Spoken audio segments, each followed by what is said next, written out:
یہاں پر دو ایمان ابتدا میں ارشاد فرمائے کہ نیکی ولاکن البر من آمن باللہ، تو اب نیکی کس کی ہے؟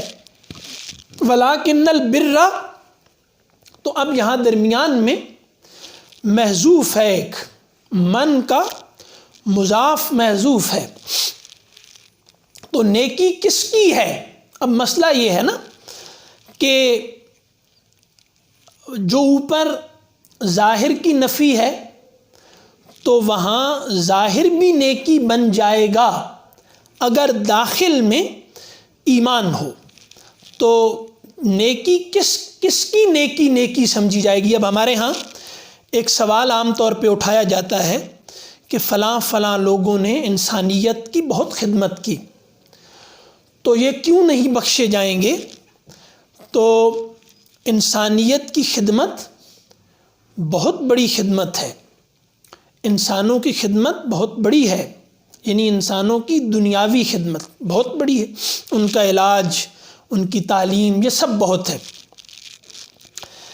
لیکن اب مسئلہ یہاں پہ یہ ہے کہ ہم اس پہ عرض کیا کہ رسول اللہ صلی اللہ علیہ وسلم کی اہمیت اللہ کے ہاں بہت ہے۔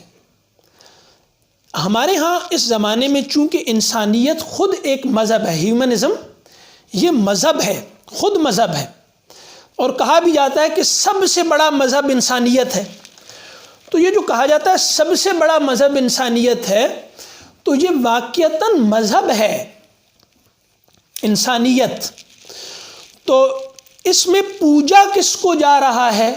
انسان کو، انسان کو۔ انسانیت کے مذہب میں انسان خدا ہے اور خدا کچھ بھی نہیں۔ تو اب انہوں نے یہ ایک بات عام طور پہ کی جاتی ہے کہ لوگوں نے بڑے بڑے انسانیت کی خدمت کے کار، تو کیا وہ جہنم میں چلے جائیں گے؟ تو اب ہم کچھ نہیں کہہ رہے، نہ کچھ کہنے کی اجازت ہے، یہ قرآن سامنے کہہ رہا ہے کہ نیکی، کوئی نیکی نہیں ہے، کوئی اچھائی اور اچھائی نہیں ہے، کون سی؟ جس کا نتیجہ آخرت میں نکلنے والا ہے۔ دنیا میں ان کو اچھائی ماننے سے انکار نہیں کیا جائے گا، خود رسول اللہ صلی اللہ علیہ وسلم نے نہیں کیا۔ آپ صلی اللہ علیہ وسلم نے حاتم تائی کی بیٹی کے لیے اٹھ کر چادر بچھا دی، تو ان کی سخاوت کا آپ صلی اللہ علیہ وسلم نے ان کی سخاوت کی قدر کی، ٹھیک ہے، تو بہت بڑی خوبی ہے یہ، اس کا انکار نہیں کیا جائے گا۔ لیکن جب کہتے ہیں کہ یہ نیکی نہیں ہے تو یہ اللہ کے ہاں اس کی قدر نہیں، تو اس کا مطلب ہوتا ہے آخرت میں اس کا کوئی نتیجہ نہیں نکلے گا۔ دنیا میں اس کے نتائج نکلیں گے، دنیا میں اس سے فوائد ہوں گے، لیکن وہ دنیا تک رہیں گے، دنیا سے آگے منتقل نہیں ہوں گے۔ لیکن اس میں اب آپ یا رہنے دیجیے اس کو، بہرحال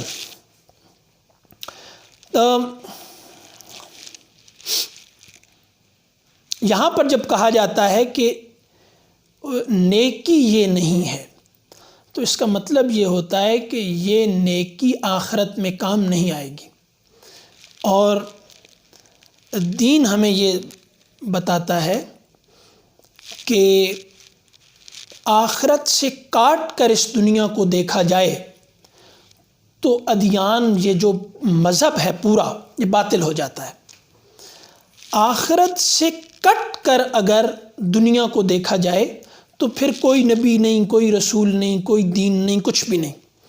لہذا قرآن کا بڑا مسئلہ یہ ہے کہ یہ دیکھا جائے کہ کیا یہ جو ہم کام کر رہے ہیں یہ آخرت میں کام آئے گا کہ نہیں۔ تو آخرت میں کام کس کو آئے گا؟ وَلَٰكِنَّ الْبِرَّ مَنْ آمَنَ بِاللَّهِ وَالْيَوْمِ الْآخِرِ، تو نیکی کس کی ہے؟ جو ایمان لایا اللہ پر اور آخری دن پر۔ یعنی آخرت کے دن پر، تو قیامت کے دن پر آدمی دو طرح سے عمل کرتا ہے.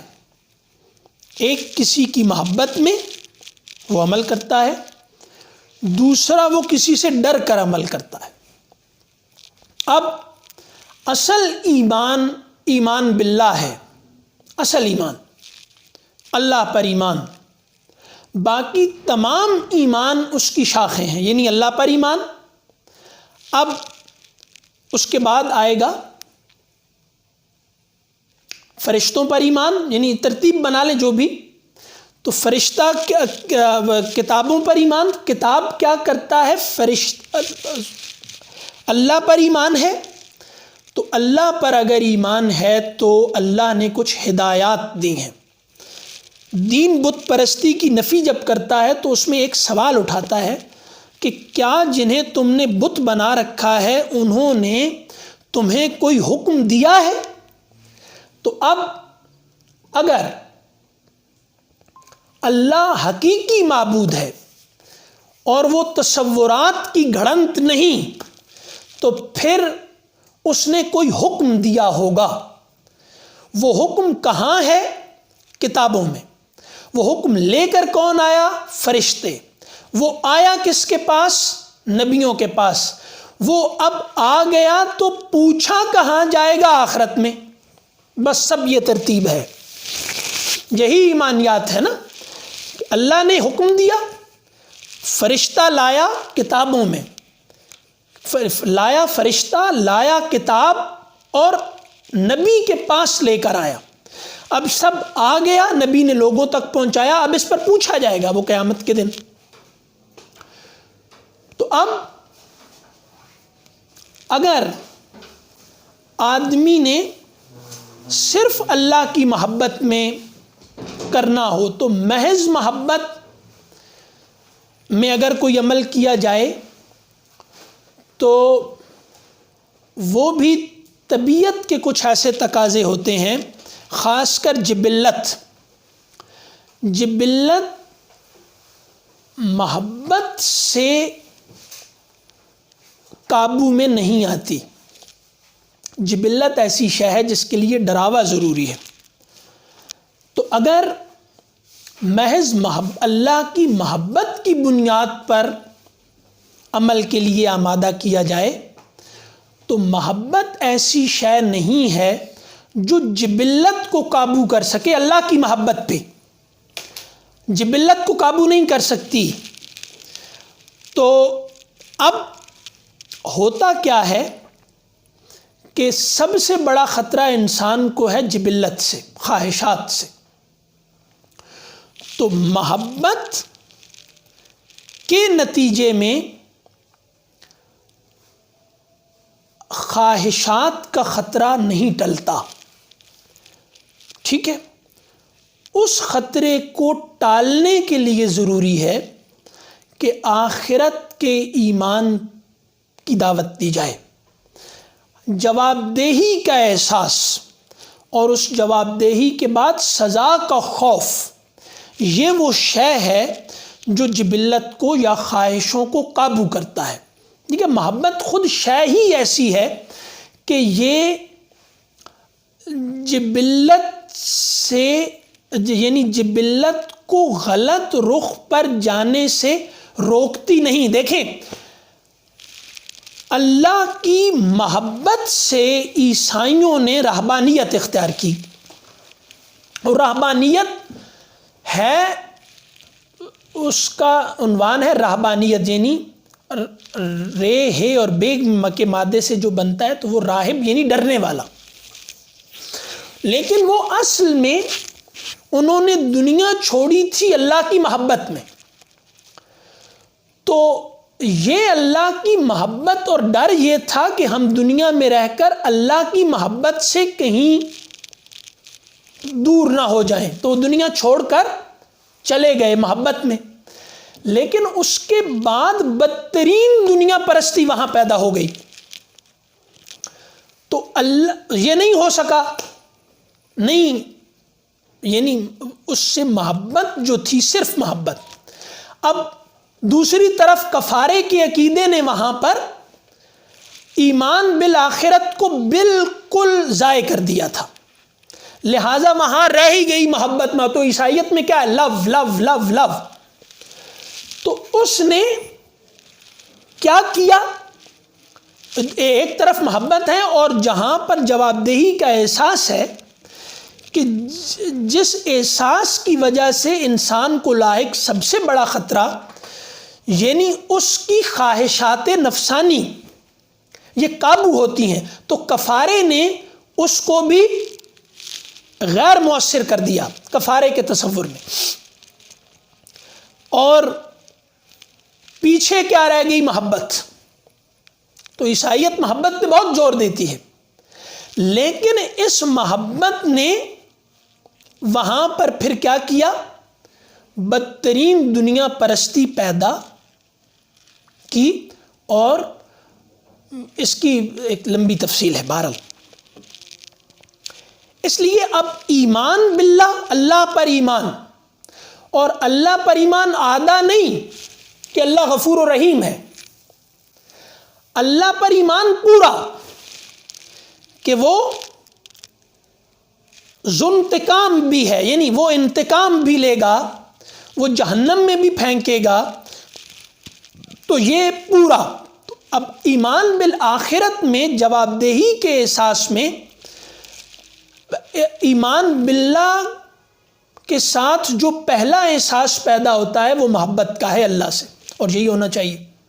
لیکن جیسے ہی ایمان بالآخرت ساتھ جڑتا ہے تو جواب کس کو دینا ہے؟ اللہ کو.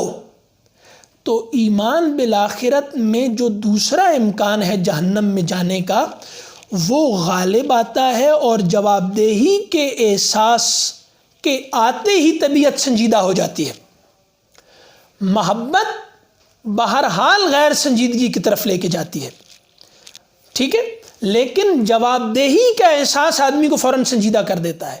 تو اللہ سے محبت جواب دہی کے احساس کے ساتھ.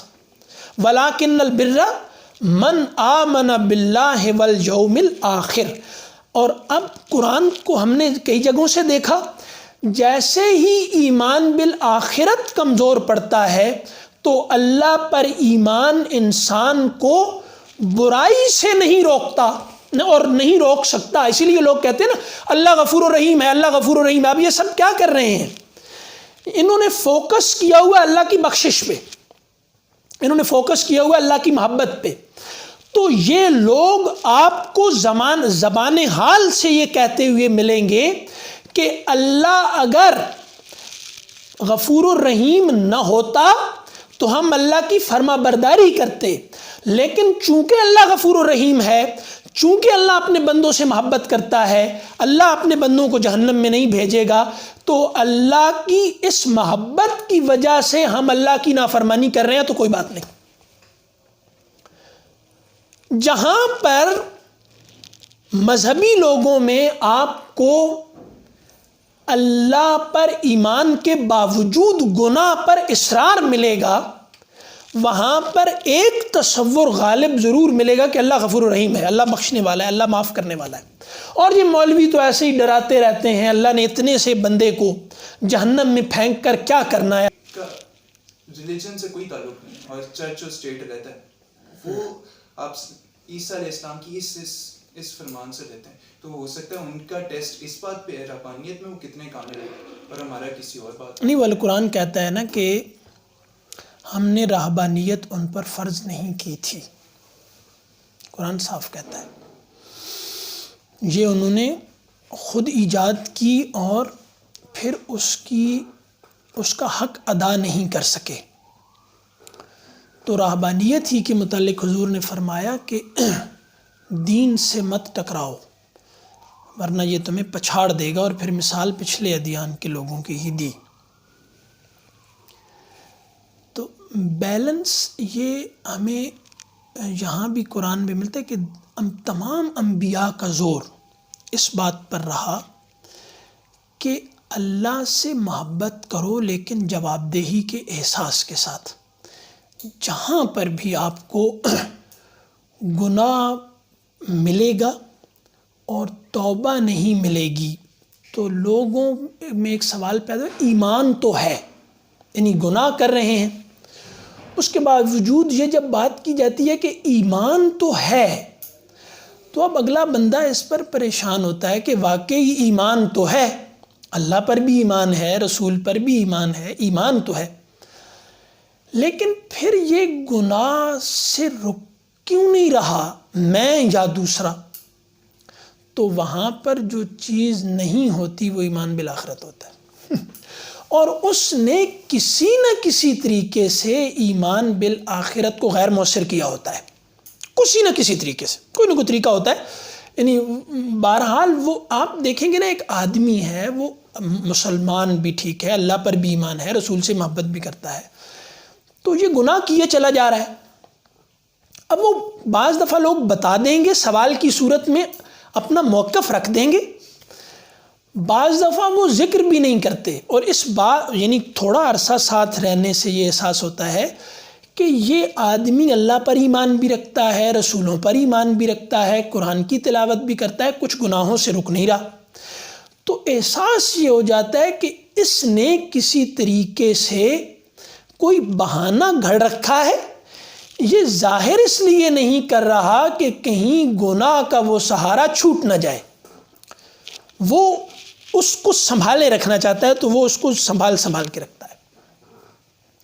تو پچھلے تمام انبیاء کی جو ہم قرآن میں پڑھتے ہیں، تو ہمیں یہ لگتا ہے کہ انبیاء نے آخرت کے ایمان پر فوکس کیا ہے کہ اگر آپ اللہ پر ایمان رکھتے ہیں اور آخرت پر ایمان آپ کا کمزور ہے، تو اس کا مطلب یہ ہے کہ آپ کا اللہ پر کوئی ایمان نہیں، یعنی جو اللہ پوچھے گا نہیں وہ اللہ رسول صلی اللہ علیہ وسلم کا اللہ نہیں ہے، وہ انبیاء کا اللہ نہیں ہے جو پوچھے گا نہیں۔ یعنی ایک دفعہ عرض کیا تھا نا کہ 3 جملے ایک جگہ لکھے ہوئے تھے اور بڑے مؤثر ہیں، اللہ ہے، اللہ دیکھ رہا ہے، تو یہاں تک تو بات آ گئی ایمان باللہ اور محبت، اللہ مجھے دیکھ رہا ہے تو اللہ میری مدد کرے گا، اللہ میرا ساتھ دے گا۔ تیسرا جملہ تھا اللہ پوچھے گا،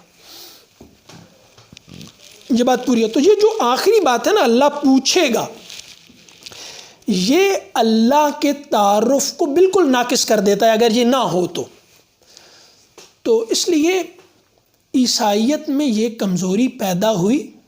اب ہم یہ کہنا مشکل ہے کہ یہ کمزوری حضرت عیسیٰ پیدا کر کے گئے ہیں، یہ بہرحال میری فی الحال تو سمجھ ساری بائبل میں، بلکہ عیسیٰ علیہ السلام کے جو ہمیں فرمان رہتے ہیں جتنے، بلکہ دوسرے انبیاء کے بھی، وہ اللہ کو باپ کہہ کے مخاطب کرتے ہیں، اور آج بھی ان کے پیروکار اللہ تعالیٰ کو باپ ہی کہہ کے پکارتے ہیں، اور اسلام قرآن میں اللہ تعالیٰ کہہ دیتا ہے کہ اگر یہ تمہارے باپ ہوتا، اللہ تعالیٰ یہود و نصارہ اگر تمہارا باپ ہوتا تمہیں سزائیں کیوں دیتا؟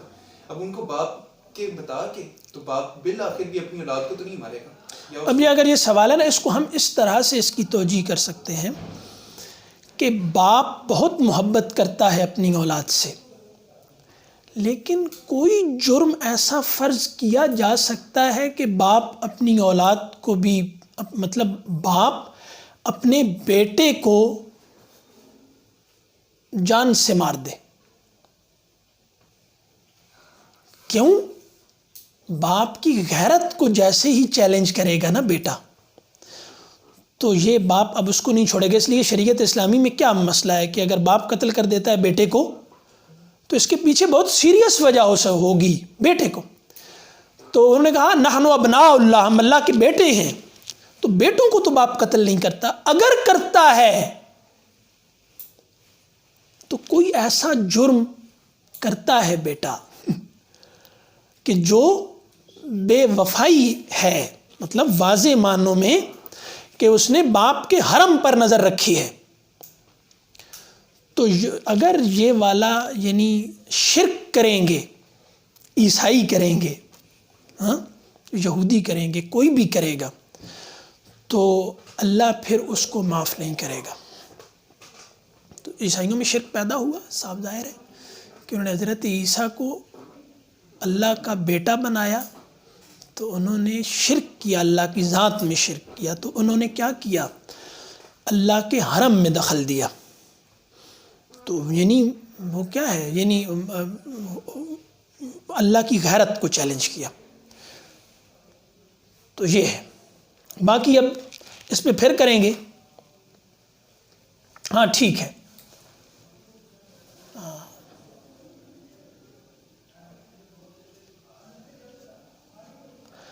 ہاں اس کو 7:30 پہ رکھنا فی الحال مشکل ہے، لیکن دیکھیں کوشش کریں گے اس کو 7:30 پر اگر چلا جائے تو. ابھی تو مشکل لگ رہا ہے.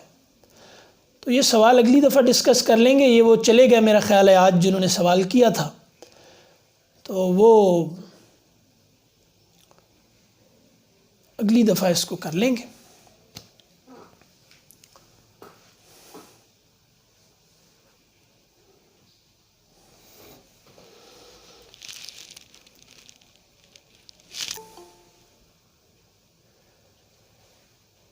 بہرحال وہ بات کر میں یہ رہا تھا کہ اگر صرف محبت ہوگی نا تو وہ یہی والے نتائج برآمد کرے گی جو اب ہمارے ہاں ہو رہے ہیں. یا اب دیکھیں عیسائیوں کے ہاں جو ہوا کہ انہوں نے کفارے کا عقیدہ گھڑا، عیسائیوں نے گھڑا کفارے کا عقیدہ، مسلمانوں نے ایک طریقے سے گھڑا. ٹھیک ہے، ہمارے ہاں مسلمانوں کے اندر پھر تشیع نے گھڑا. ٹھیک ہے. تو یہ جہاں جہاں آپ کو یہ نظر آئے گا کہ ہم بس ان کو مان لینے کے بعد اب ہم سے پوچھا نہیں جائے گا، وہاں ضرور گناہ پر جرت پیدا ہوتی ہے. جہاں ایمان بالآخرت متاثر ہوتا ہے تو وہاں بہرحال گناہ پر جرت پیدا ہوتی ہے. بات اصل میں یعنی ابھی جو ہم کر رہے تھے وہ یہ ہے کہ ایمان، یہ کیوں نیکی کی بحث میں ایمان باللہ اور ایمان بالآخرت کو فوراً لائے کہ ایمان باللہ کے ساتھ اگر ایمان بالآخرت کو نہ جوڑا جائے تو اسی لیے کہا نا کہ انما یخش اللہ من عبادہ العلماء. عالم اللہ سے ڈرتا ہے. ٹھیک ہے. تو اب اس لیے عالم کے لیے یا ہوگا کیا ہے اشد حبا للہ، وہ کیا ہے والذین آمنوا اشد حبا للہ. تو عام اہل ایمان جو ہیں وہ اللہ سے محبت میں شدید ہوتے ہیں. لیکن اب جو عارف ہوتے ہیں، اللہ کو جانتے ہیں، عالم کون ہے؟ تو کیا فرمایا انما یخش اللہ من عبادہ العلماء. تو کیا ہے آخرت میں جواب دہی کیسا؟ اور نبی بھی اسی سے ڈرتے رہتے تھے. اگر جواب دہی کا احساس ختم ہو جائے تو اللہ کی محض محبت جو ہے یہ اللہ کے ساتھ تعلق نہیں بننے دیتی. ٹھیک ہے. تو یعنی جبلت اتنی خطرناک شے ہے، آپ دیکھ لیں، یعنی اس کو دیکھیں کہ محض اللہ پر ایمان جبلت کو نکیل نہیں ڈال سکتا اور نہ ڈالا ہے. تو جہاں جہاں گناہ پہ جرت ملے گی آپ کو، جہاں جہاں، وہاں ضرور کفارہ یا شفاعت. ٹھیک ہے. تو یہ ملتے جلتے عقائد کی صورت میں آپ کو جو چیز غیر مؤثر ہوتی ملے گی وہ آخرت پر ایمان ہے. اور آخرت پر ایمان کا مطلب ہے اللہ کو جواب دینا. ٹھیک ہے جی. السلام علیکم ورحمۃ اللہ وبرکاتہ.